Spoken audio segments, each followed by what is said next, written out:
a gente fala hoje nas redes sociais um conceito que é tornar humanos mais humanos, né?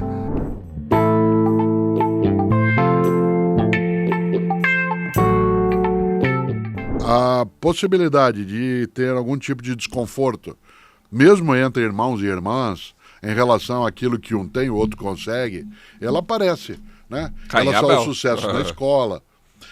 A ideia de Caim e Abel, que é marcante, é o modo como ela termina. O Abel poderia olhar aquilo que acontecia, né, e ir lá para o Caim e ensiná-lo a fazer um sacrifício que subisse mais Fumaça. se ele tivesse desprendimento. E o Caim talvez devesse ir lá e perguntar para o Abel como é que ele fazia aquilo. A questão é que esse tipo de generosidade e desprendimento não é tão usual, né, dentro da nossa espécie. A grama mais verde do vizinho pode sim, né, me colocar na condição de tentar secar a grama, botar o que a gente chama de olho gordo, né, em cima daquilo, e no dia que eu acordo de manhã e a grama do outro está mais sequinha, porque deu uma geada e queimou toda a gramínea, eu tenho uma sensação externa, aliás interna, né, bem gostosa, aquilo que os alemães chamam de Schadenfreude, né? A sensação de alegria quando alguém se estrepa. Mas você acha que o interesse pela vida alheia aumentou nos últimos 25 anos? Porque o movimento que talvez tenha transformado a indústria de celebridades, a indústria da mídia mesmo, que se ocupa, a mídia formal e informal dentro do mundo digital, é que veio a partir do início dos anos 2000, final dos anos 90, com os reality shows, né? Porque a impressão que dava é que nos anos 60, 70, 80, a mídia se pautava por o que ela feito artisticamente, por aquilo que era... Ou seja, a gente se interessava pelo enredo dos filmes, ou das novelas... Ou Mas das coisas assim. havia desde os anos 1940 colunas sociais. Isso. Havia revistas só sobre rádio e mais tarde sobre TV. E nessas revistas sobre rádio ou TV... É que a programação não era sobre o banal do dia a dia da pessoa. Era o relacionamento, era a encrenca, o escândalo. Então, né? Os jornais de escândalo até hoje são comuns no mundo britânico. A fofoca, né? Sim, os tabloides. Mas quando isso virou entretenimento, ou seja, ficar olhando uma pessoa presa dentro de uma casa durante 3 meses, né? Para ver como elas se interagem, quem que elas ficam, quem que elas brigam. Eu postei um dia lá nos cartazinhos que faço uma frase do Nelson Rodrigues quando ele disse: a televisão matou a janela. A televisão matou a janela. Isto é, houve uma época em que o interesse pela vida alheia era, primeiro, restrito à vizinhança. A clássica imagem de alguém atrás de uma cortina olhando de soslaio para ver o que o vizinho estava fazendo, discutindo. Portanto, a fofoca que existe desde que a humanidade, né, tem presença.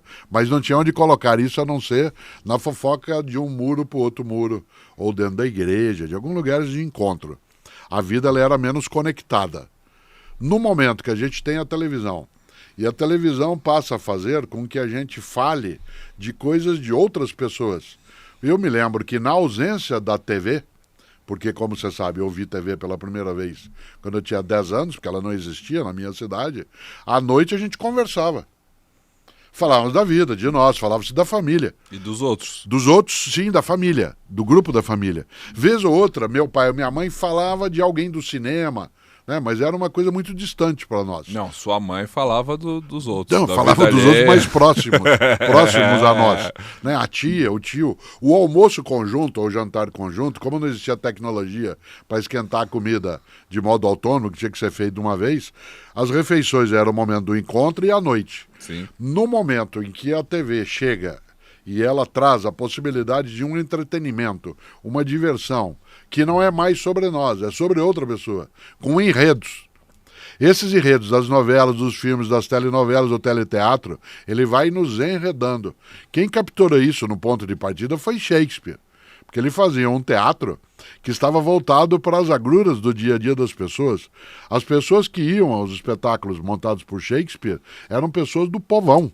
O teatro não era uma coisa de elite. Ficavam em pé, né, durante horas acompanhando, a expressão vibravam, gritavam. E será que elas se interessavam pela vida do ator do teatro quando ele saía Sem do dúvida, palco? Claro. sem dúvida.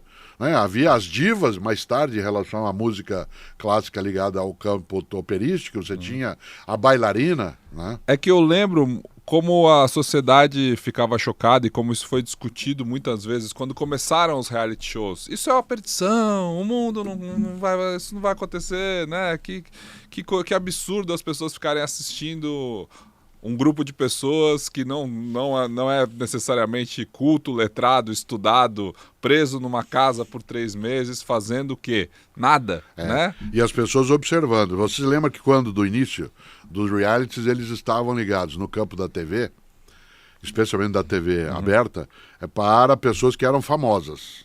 Pouco a pouco, isso deixou de ter todo o interesse. E se passou a agregar as pessoas famosas, anônimos, isto é, pessoas que queriam ser celebridades. Né? O Big Brother começou com Anônimos e a Casa dos Artistas, que era no SBT, capitaneado pelo Silvio Santos, tinha um conceito que surgiu ali, que era o subcelebridade. Subcelebridade, Subcelebridade, né? E que hoje... Aí tem lá na Record a Fazenda, o Big Brother acabou incorporando os influenciadores, que também são... Aí entraram nesse hall das subcelebridades, né? Para tornar aquilo mais interessante e mais multimídia, né? O escândalo, a expressão da arte, o vestido da princesa. Por exemplo, para pegar uma celebridade imensa do século XX, que é a Lady Di, a princesa. Quando ela morre em 1997, não havia as redes sociais, certo? Portanto, a mostra daquilo que aconteceu era porque ela, por ser famosa e já separada, estando, né, com o namorado dela, que faleceu também no acidente, é porque havia um paparazzo que filmou aquilo. Ela estava fugindo Os paparazzi estavam em volta e um paparazzo específico pegou e conseguiu fazer imagem do acidente. Ora, você imagine uma situação dessa, né, como ela acontece com as redes sociais, em que não há mais necessidade do paparazzo.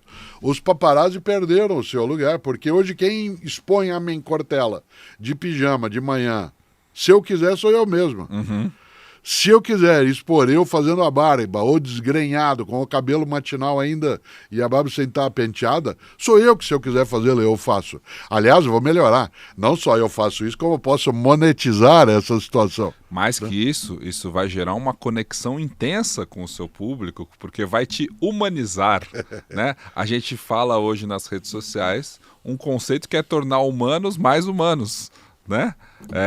Lá a sua rede social, ela é pouco humanizada no sentido de ter o seu dia a dia sem filtros, e ela continuará assim. Ela é mais humanizada com os cartazinhos que você se permite tirar a foto de camiseta, por exemplo. Mas de resto é só conteúdo, é só coisas que agregam e te humanizam pelo jeito que você conta o conteúdo, ou seja, é uma história da sua mãe, da nossa família, da sua vivência e do conhecimento. Isso tem a ver com a forma que a gente constrói a sua rede. Para as outras pessoas, o que a gente vê é os influenciadores se multiplicando e vendendo um estilo de vida. Né? Que era o que o cinema fazia. As revistas faziam. Porque elas, nas colunas sociais ou nas revistas de celebridades, elas traziam um estilo de vida que era mostrado e que, em larga escala, mais tarde, não havia a obrigatoriedade de se indicar que aquilo era patrocinado. Né? Não havia necessidade de se apontar que era, como diz você, publi. Né? Hoje, eu não tenho dúvida, isso que você está dizendo, dos influenciadores, vem nessa direção. A pessoa, ela não quer apenas mostrar o que é que ela está usando, ela quer mostrar que aquilo que ela está usando faz parte de um estilo, né, como você chamou, e que esse estilo é o estilo que tem que ser usado como referência. Não é apenas comparar, é marcar uma referência. Portanto, oferecer uma métrica. Né? Essa métrica é exatamente a métrica de veja como é certo ser, veja como é estar por dentro das coisas, né? Veja como é estar on no lugar de ficar off. Eu vi uma coisa essa semana que nós estamos agora conversando que eu fiquei boquiaberto. Um restaurante, acho que você deve ter visto isso, na cidade de Paris, que vende coisas como um suco, um sorvete, e que por conta de uma postagem nas redes, jovens de 14 até 17, 18 anos decidiram que o que é estar por dentro, para usar uma expressão antiga, é tirar uma foto do lado de fora do restaurante comendo o sorvete e postá-la. Pois bem, eles tiveram que colocar barreiras policiais, porque são centenas e centenas e centenas de jovens que se aglomeram todos os dias para fazer a foto. O restaurante que queria divulgação já não consegue mais, né, ter pessoas dentro dele e dentro disso.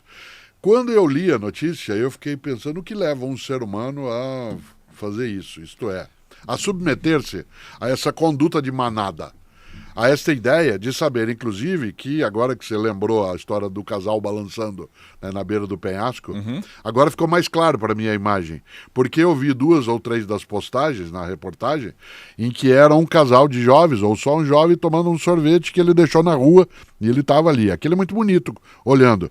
Mas se eu erguesse a câmera com um drone e pegasse a imagem de 2.000 disputando a tapa, aquele espacinho, um lugar naquele espaço, para poder, inclusive, se afastar e fazer a foto, perderia o encanto, né? Você falava em humanizar as redes, se tem uma coisa que desumaniza é esta lógica, essa métrica, né, de algo que apresenta glamour, mas em larga escala não é autêntico. Essa autenticidade que se rarefaz, que se ausenta, né, ela é muito ruim. Eu não tenho desejo de postar-me com uma foto despenteado logo de manhã. Eu não quero empater bourgeois, né, para eu impactar a burguesia, chocá-la. A ideia não é essa. Até o cartazinho que você lembrou e que eu faço uma selfie de mim mesmo segurando, ainda assim eu presto atenção, né, se o meu cabelo está penteado, se a barba não está desgranhada, se naqueles momentos que eu faço o cartazinho vestindo uma camiseta, se não aparece a marca, eu não quero fazer publicidade, né?